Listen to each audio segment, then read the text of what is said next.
Olá, que prazer, que bênção nos encontrarmos novamente no nosso Café e Fé.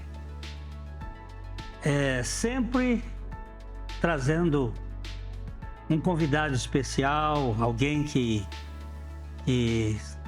tem relacionamento conosco aqui nesse programa Café e Fé. E mais uma vez, Pedro, convidado, amigo, irmão, está aqui com a gente para a gente bater uma bolinha juntos, né? Tocar a raquete do frescobol, não do tênis, porque não vamos competir. E sempre o objetivo desse programa é anunciar o Evangelho. Evangelho não é religião. Evangelho é a boa notícia de Deus se encarnando, assumindo a causa do homem, morrendo a nossa morte, ressuscitando para nos dar a vida dele. E essas riquezas insondáveis de Jesus Cristo é o que nos move aqui.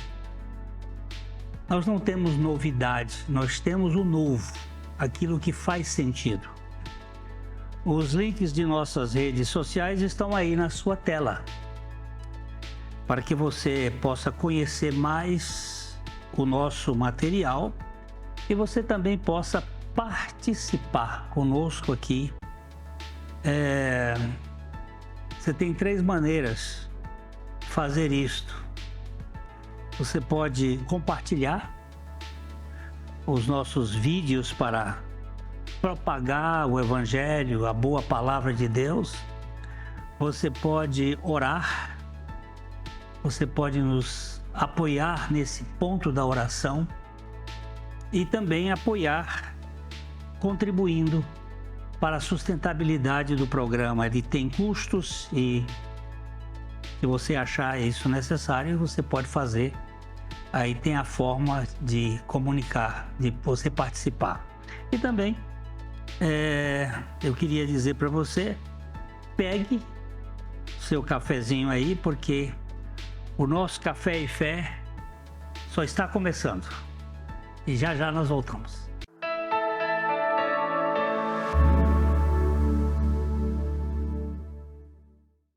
Ótica Higienópolis. Há 35 anos no mercado óptico de Londrina, sempre com novidades em produtos e tecnologia.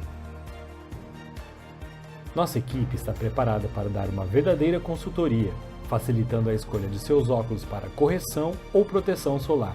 Ajuste de óculos personalizados, respeitando o conforto e anatomia do seu rosto. Ótica Higienópolis. Avenida Higienópolis, 346, em Londrina.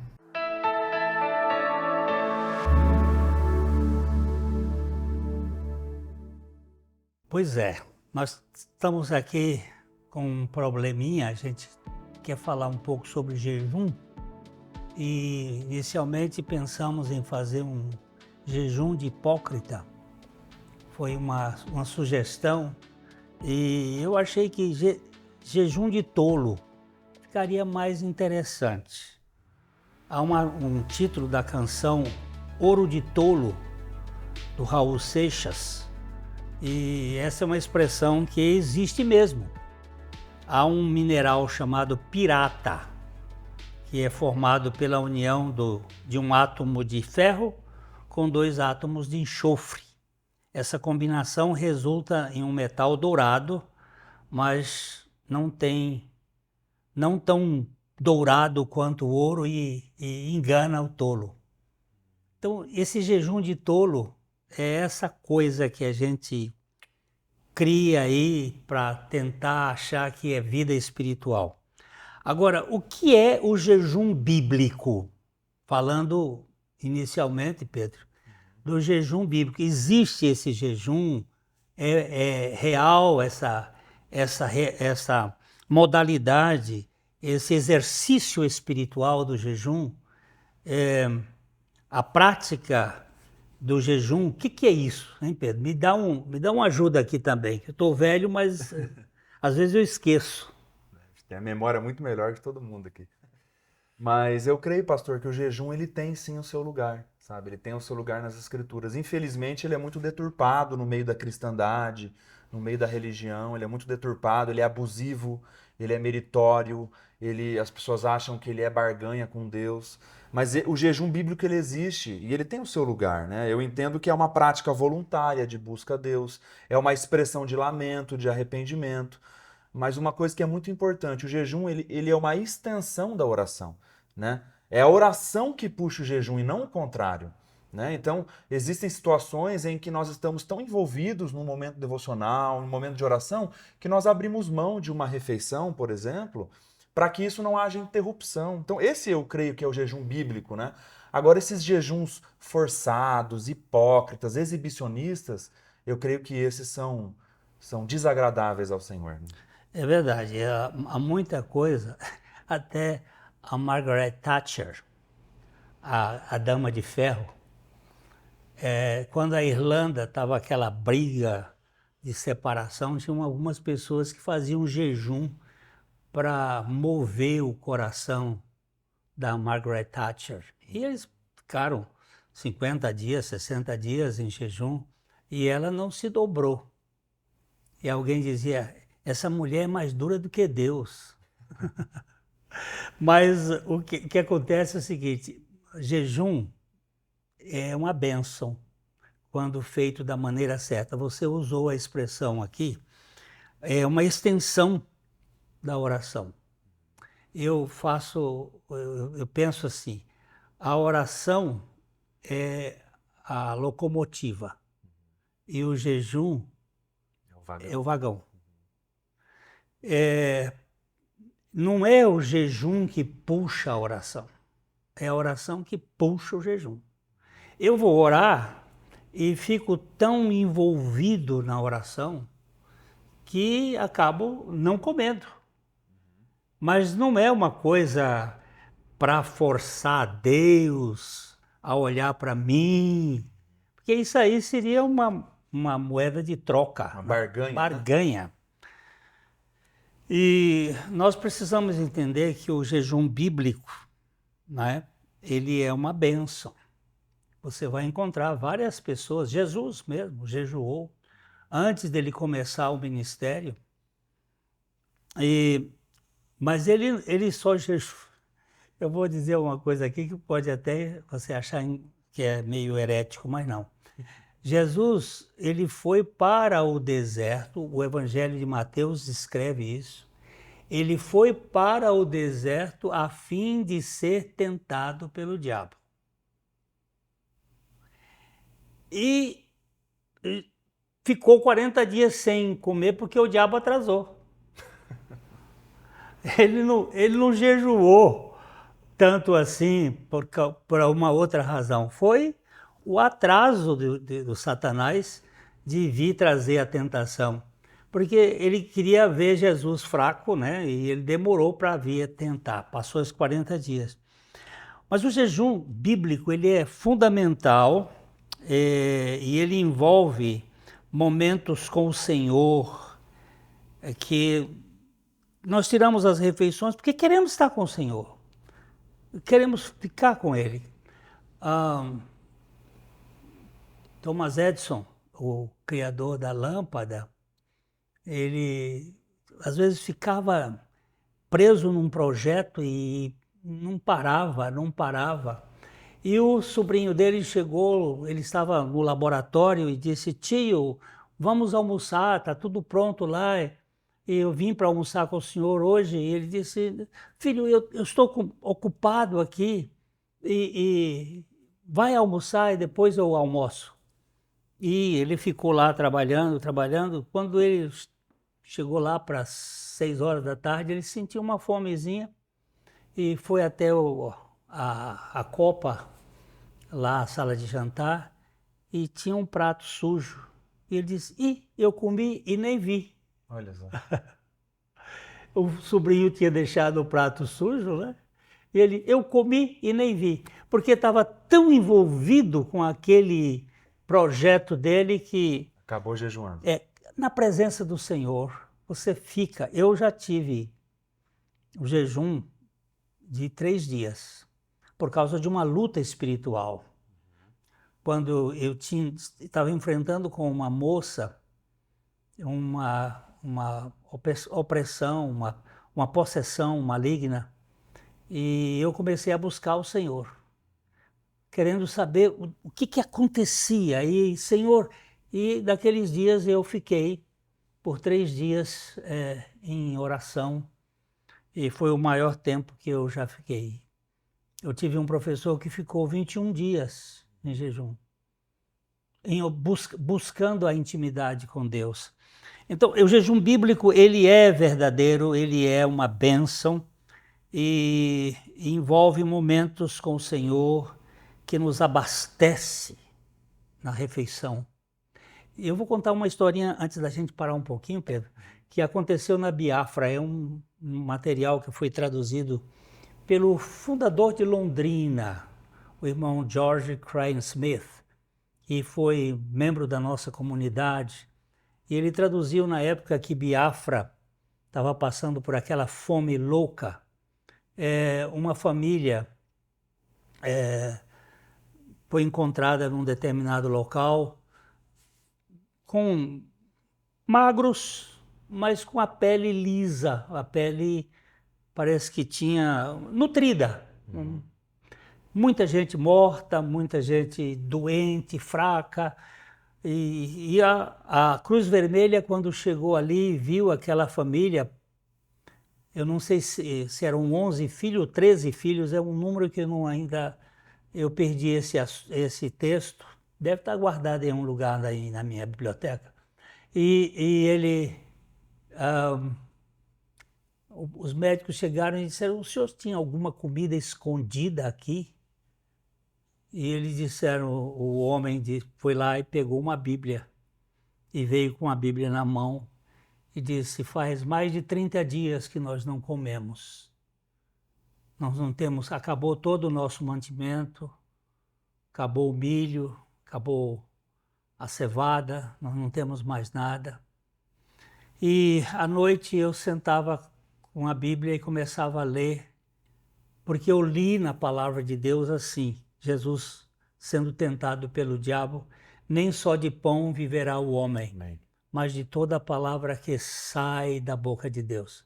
Essa palavra que sai da boca de Deus, a ideia é que é aquela palavra quente, aquela palavra como o pão quente que sai do forno. E ele lia até matar a fome dos filhos. Era intimidade com Deus.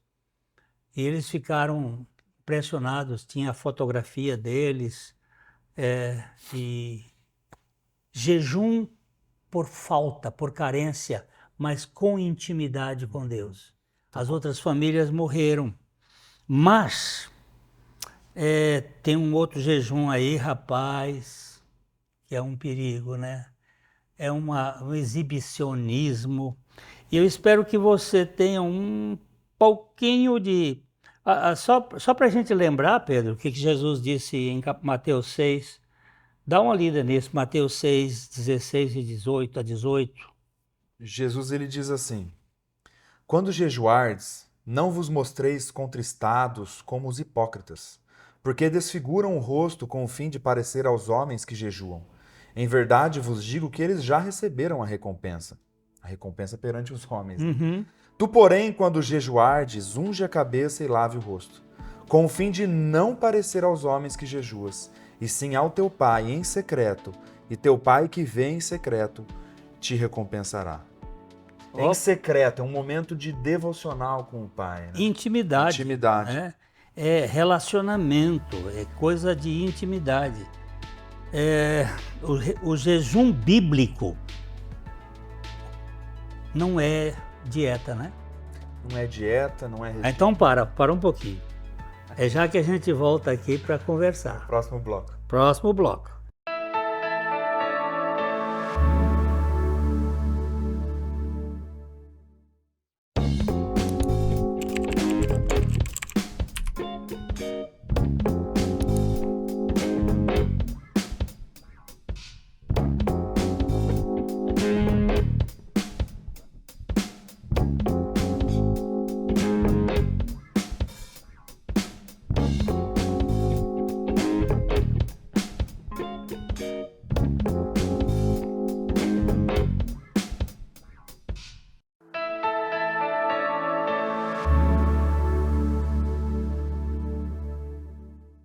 Você estava falando que jejum, dieta. Eu estou precisando fazer um jejum dieta. Talvez um jejum intermitente aí, que é bom para a saúde, né? Mas esse não é jejum bíblico, não. Ele ajuda a perder o peso, mas tem uns jejuns de autossacrifício, né? Autoflagelação. Autoflagelação. O senhor falou barganha com Deus. Não é? Uma coisa meritória, uma coisa legalista, né? E muitas pessoas que fazem propósitos, jejuns, que, assim, você conversa com a pessoa e não teve momento com o Senhor, não teve oração. Ah, fiquei 20 dias sem comer tal coisa, fiz o famoso aí jejum de Daniel. Você fez dieta, né? Agora, se não teve um momento com o Senhor, se não foi a oração que puxou, assim como o Senhor falou, então isso foi um simples regime, vamos dizer assim. Tem até saiu aí na internet alguém fazendo assim aquela alegria de ter feito um jejum de Daniel, perdeu 12 quilos e estava toda feliz. Eu aplaudo, foi bom para a sua saúde, mas isso não é jejum bíblico, não. Isso aí é coisa da nossa carne. Fica orgulhoso, tudo que nos leva ao orgulho, à vaidade, a ter aquela postura, olha, eu consegui, isso aí cheira o suor de Caim, é a oferta não aceitável perante o Senhor. Então esse jejum de flagelação, né?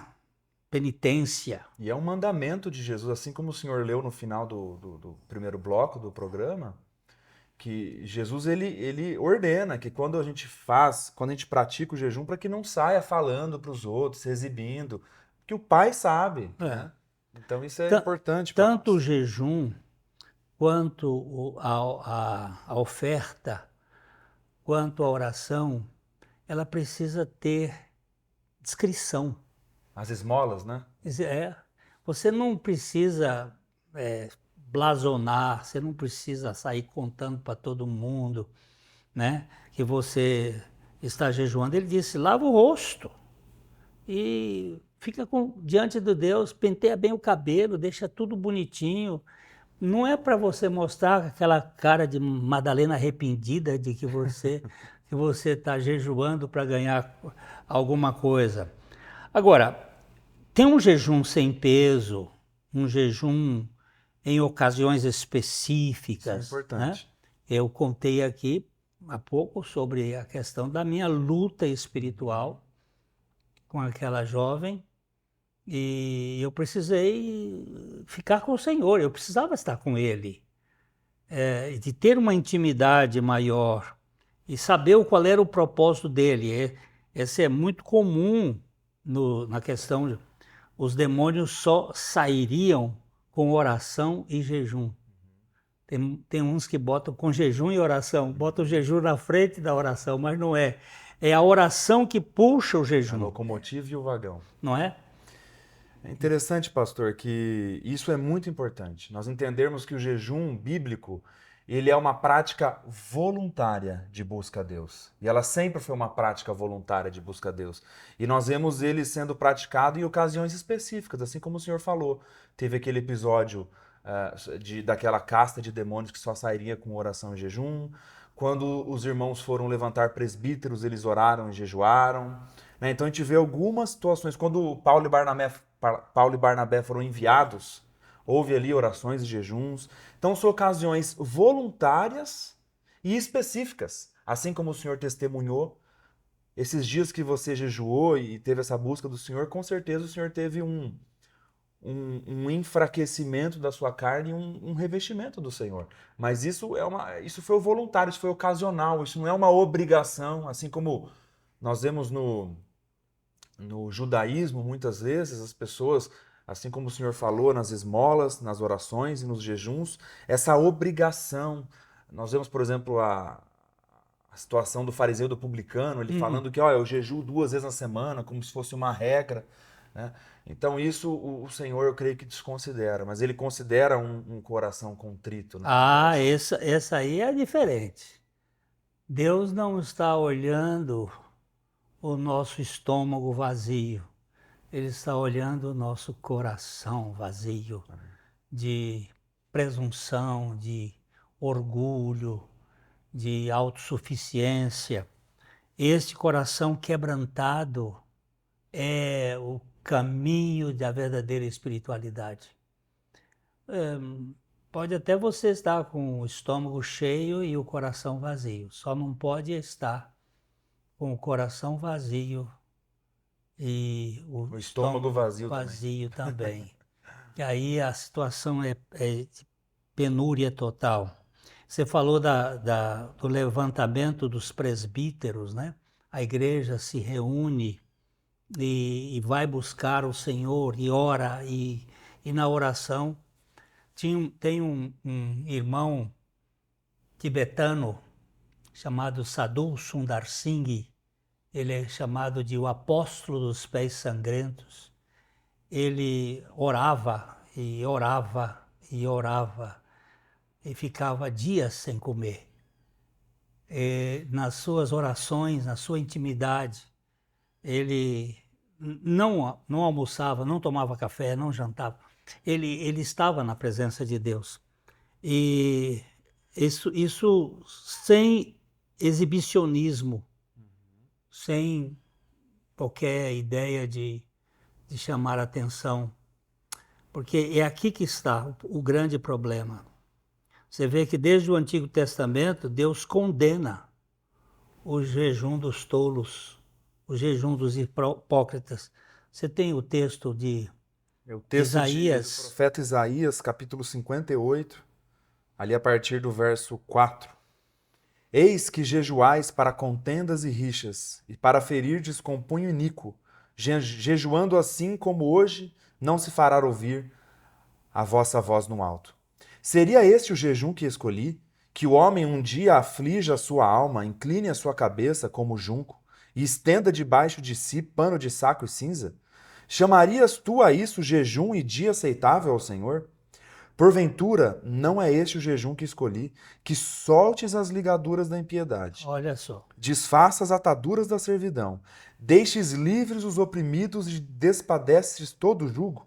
Porventura não é também que repartas o teu pão com o faminto, e recolhas em casa os pobres desabrigados, e se vires o nu, o cubras, e não te escondas do teu semelhante? Então romperá a tua luz como a alva, a tua cura brotará sem detença, a tua justiça irá diante de ti, e a glória do Senhor será a tua retaguarda. Aleluia! Olha. Nós vemos aqui, pastor, que esse jejum meritório, exibicionista, ele é condenado em toda a palavra de Deus.